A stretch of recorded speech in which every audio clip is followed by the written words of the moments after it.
You are listening to the So Now What podcast with Lana Manikowski, episode number 32. So now what?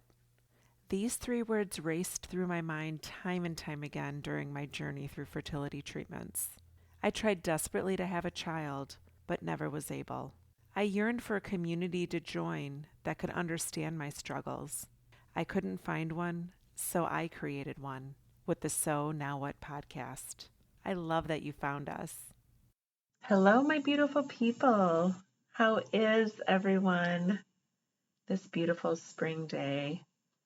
Hope everyone had a lovely Easter and Passover, whatever it is you're celebrating this time of year. We had a beautiful celebration for, I call Easter 1.0. I have the good benefit of celebrating two Easters this year. One that we did this past Sunday with my husband's family. We had our first celebration in our new place, and it was so wonderful to host here. And I looked around me and I just felt so grateful for this opportunity for new beginnings. And I thought about what a beautiful time of year it is, at least for those of us in the Midwest who have spent many months in darkness, have spent many months looking at barren trees and looking at browned out grass, and to take walks and look out the window and have this new birth and this new beginning that is going on around us. And I think it's such a wonderful time for those of us that are wanting to start to recreate and reinvent ourselves as women without children. What a beautiful time to have spring be a reminder that there is opportunity for growth after darkness, for budding after being barren, all these trees, all these flowers that somehow miraculously create the energy to rebloom again. So I want to talk about that this week with you. I want to know, are you ready to rebloom? Are you ready to create new life in your life? It's easy for us to say yes. And I want to share with you some topics that I've been working on with my clients as we're talking about reinvention. As you know, reinvention is one of my very favorite things to talk about. For me, I believe it is one of the most transformative things that we can do as women that are creating the future that we will hold for ourselves and create for ourselves as women without children. And when I think about reinvention, it sounds like this real fancy word. It sounds like this thing that maybe to some sounds unattainable and to others sounds exciting. Well, to me, it sounded exciting, and I hope that you will find some excitement in the opportunity to reinvent yourself this spring. So, the thing that I would like to talk a little bit about this week is how to get you there, understanding who are you now? Because in order to reinvent yourself, you have to know where you're starting from. And we need to take some time to go deeper into the person that we've been created to be. And I don't necessarily mean the person that you believe your experiences have created you to be, or that the person that you just are, or you're like your mother, or you're like your father, and you've inherited these traits that you've just assumed to be part of your personality and part of the results that you're seeing in your life. But what I really want to talk about is how we can ask ourselves some questions that will allow you to create a deeper knowing of who you are if you were choosing to be that person. So as the spring is coming, what is that blossom going to look like when it opens up? You don't know what tree you are. You don't know what varietal you are of flower. And now is your time to decide, what do you want that flower that's budding right now to open up and look like in your future?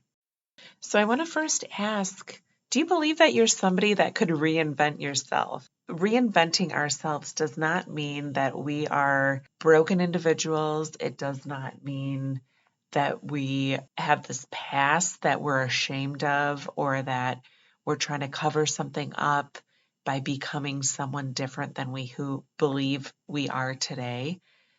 But what a gift that we are humans with human brains that have the ability to really start to create a life that we want and a life that is going to give us the true meaning of who we want to be every day when we look in the mirror and who we want to be in our future. So, as we're getting started, I want to ask you some very specific prompts, and I want you to do your paper thinking on this week.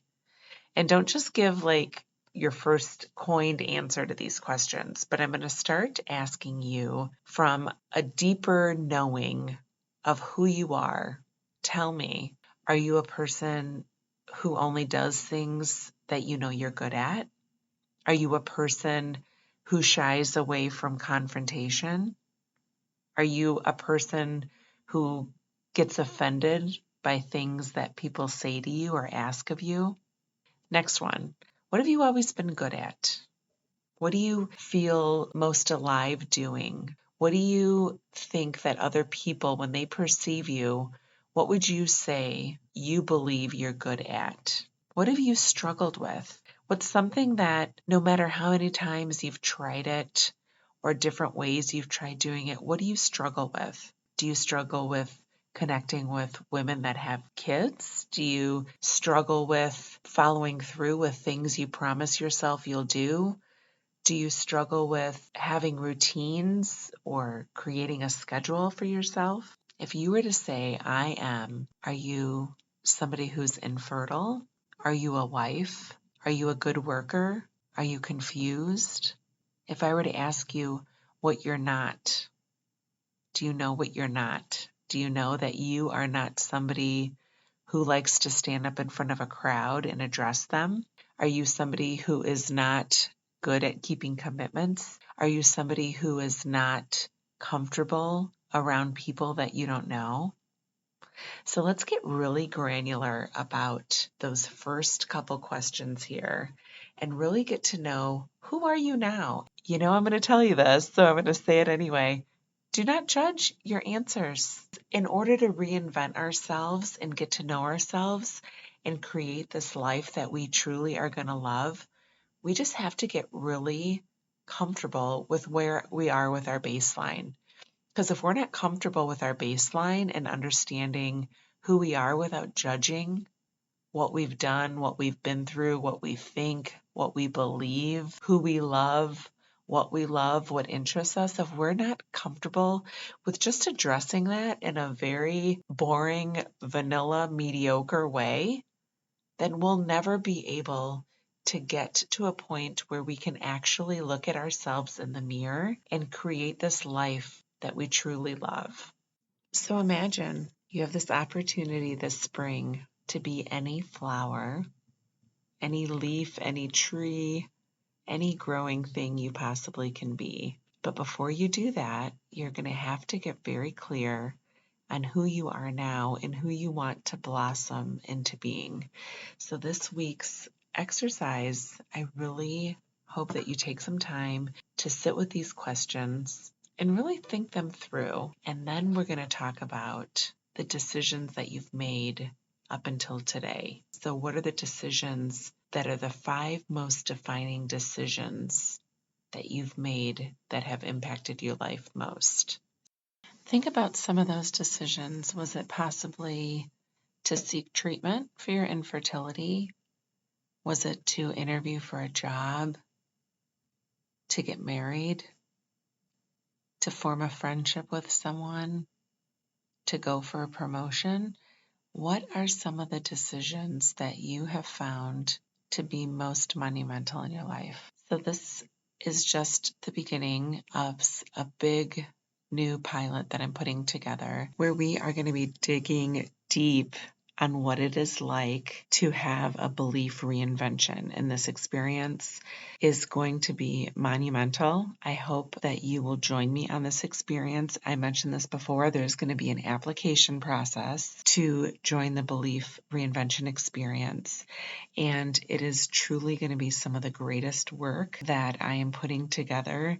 If you have been sitting there wondering what your next step is going to be, if it's not going to be motherhood, you will not want to miss being part of this pilot, because it is truly going to be some fundamental and foundational work that is going to get you to creating a life that you love, even if you're not a mom. So have a beautiful week. I can't wait to hear all that you worked on this week. You have some awesome tools in front of you to explore exactly who you are, what decisions you've made, and then we're going to decide how we want to take those decisions and those definitions of us on our next step into the reinvention of our beliefs. So don't forget to decide what flower and what bloom you truly are. Have a beautiful week, and remember, it is never too late to discover your meaning.